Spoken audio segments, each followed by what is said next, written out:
Hey. Go ahead, Breaker.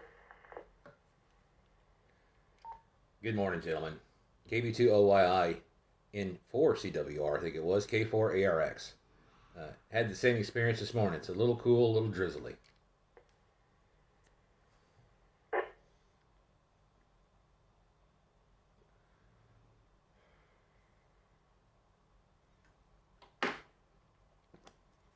Way to break up a conversation.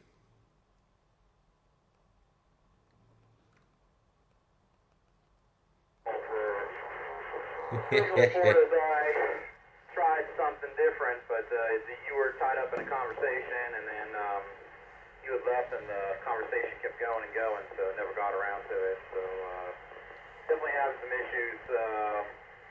Only with the 8.8 from my QTH, so the net was a no-go last night. I Oh, don't get it. I'd gotten crystal clear signal reports over the weekend. Um, so I don't know what 48 hours did to me over there.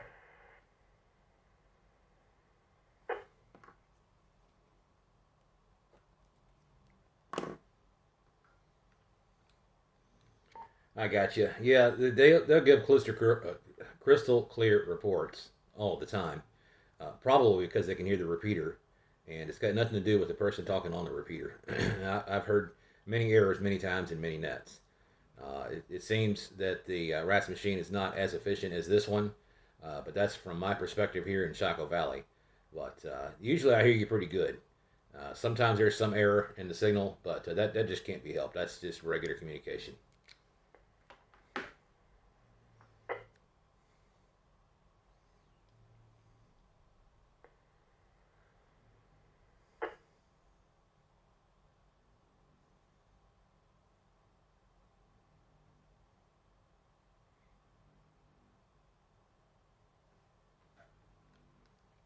Yeah, go ahead and take your turn in for CWR.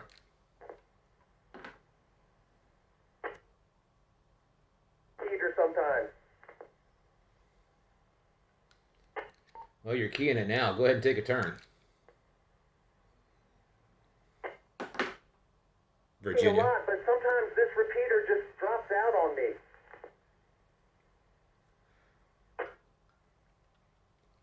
Yeah, it's working fine. Just give it a couple seconds. Of course, when you key up, wait 2 or 3 seconds as you're keying and go ahead and speak. It might be a little slow. Who knows?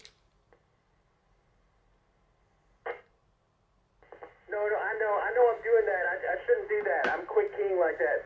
No, but I have tried to key up this in the past 3 minutes. I have tried to key this repeater about 10 or 11 times. And I don't change anything, and then all of a sudden it comes back. That's fine. You're Motorola portable, right? No, it's not a Motorola. I don't know what I'm doing wrong, but it only happens on this repeater.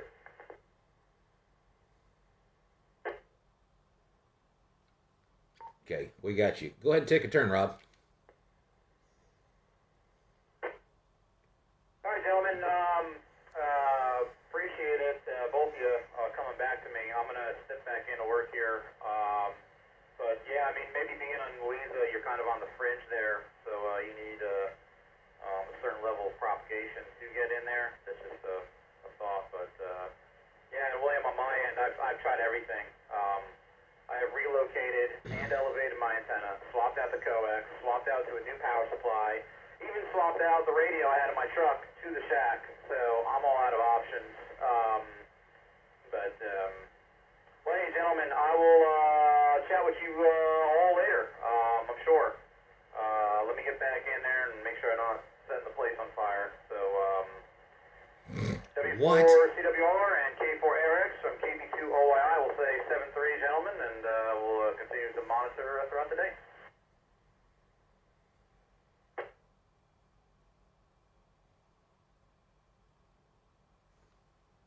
All right, it's good to hear you again, Rob. We'll catch up with you later, maybe on the net tonight. In for CWR, KB2OYI from K4ARX.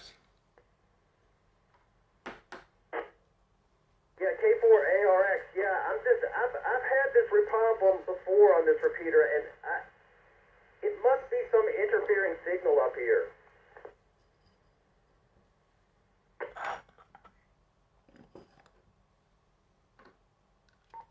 Yeah, it may be. I understand there's a wayward FM station probably up that way that has caused problems before for more than just the MRA and other operators. So wouldn't be too concerned about it. You're doing fine thus far.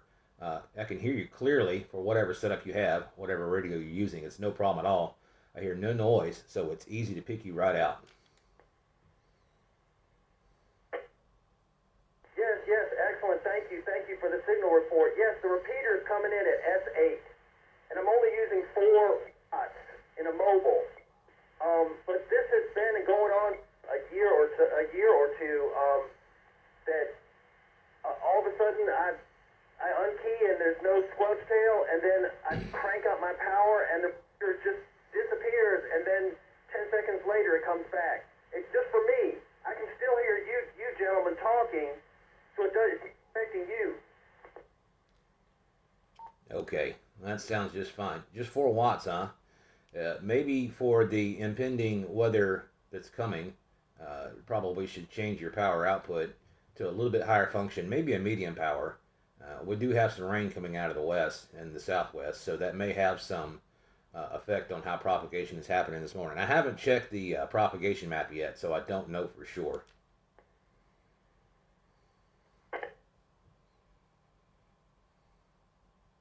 And as a matter of fact, there is propagation. I'm getting Baltimore and a little bit of Roanoke Rapids. It could be propagation, but I think I'm only about 25 or 30 miles, so I might be coming in on ground waves. Understood. Are you saying those 2 other repeaters are on this same pair? Negative. I was just saying that I've been listening this morning, listening to different pairs and standing around, and I've just happened to hear those 2 locations.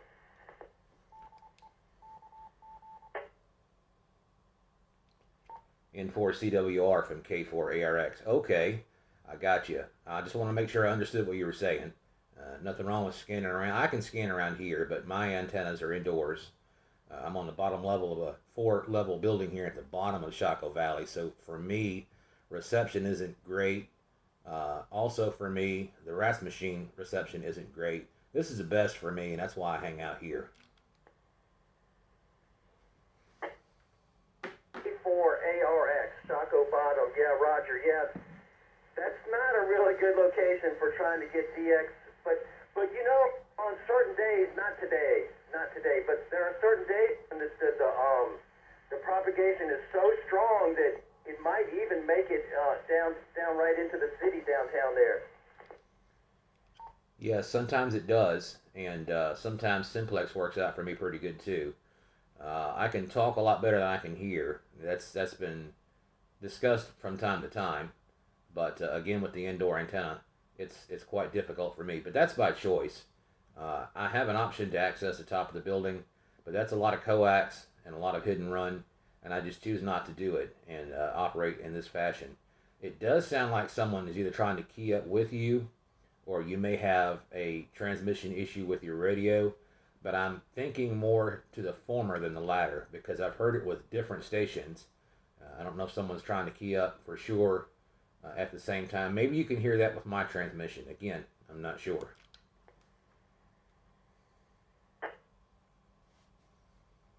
No, negative. I'm not hearing that. It's possible that someone's keying up with me. That's perfectly possible. I mean, it could be anything. But I've experienced this problem,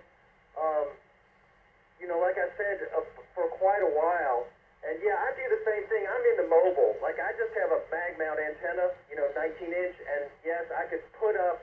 I'm sitting in the driveway, I could put a dual band, on top of my TV antenna. I just choose to use the mobile with just a very small station by choice. Understood. There's no shame in that. I've done that for years, back when I had vehicles like that, and did it from the big rig also. That's a different story.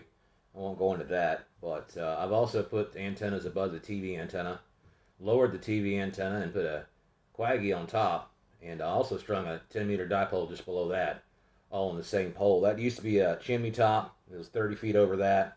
It was probably about 70 or so feet up in the air. Oh, that sounds like a very good installation. Yeah, too bad. I mean, but people always they always used to tell me you got to do this and you got to do that. But really, you can just try whatever you want and it works. Of course, I want better. Of course, I want a Yagi and a rotator. Of course, I want that. But you shouldn't just give up and say, well, my antenna's no good, so I can't talk. That's not a good way to be either. Yeah, that's kind of my philosophy and why I'm doing it the way I'm doing it now. I started out here a couple years ago, portable only, and that worked out okay. And things started coming into the shack, and it came together.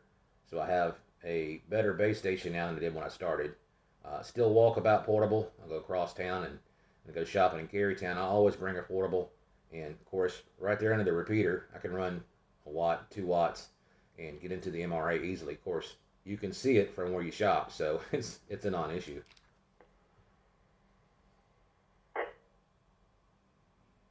The way to go. Yeah, I started out with portable. I was trying to be QRP, and I really did enjoy the handheld. But I finally realized, if I want to work on signals, I just needed a little bit more power and a little bit better antenna. Yeah, that usually works good. Good ground on the top of that vehicle there. Grounding your system, the entire system together. If it's not a unibody, you have to work around that just a little bit. It's working just fine. I don't have any complaints to convey. I don't hear any issues. It sounds good to me.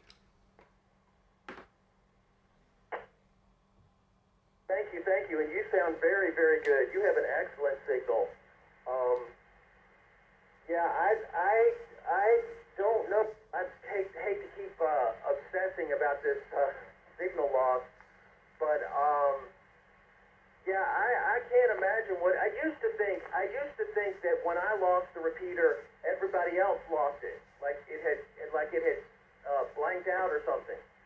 But then somebody told me that when I say lose it, I mean I cannot get into it. I don't know whether I can hear it because if I can't kerchunk it, then I don't know what's happening. But after like 6 months or a year or something, somebody told me no, everything else is working fine. It must be you. It must be your station. Yeah, those are the gives and takes of any repeater. It's not just any particular one like the MRA or the RAS machine. Stuff changes. Sometimes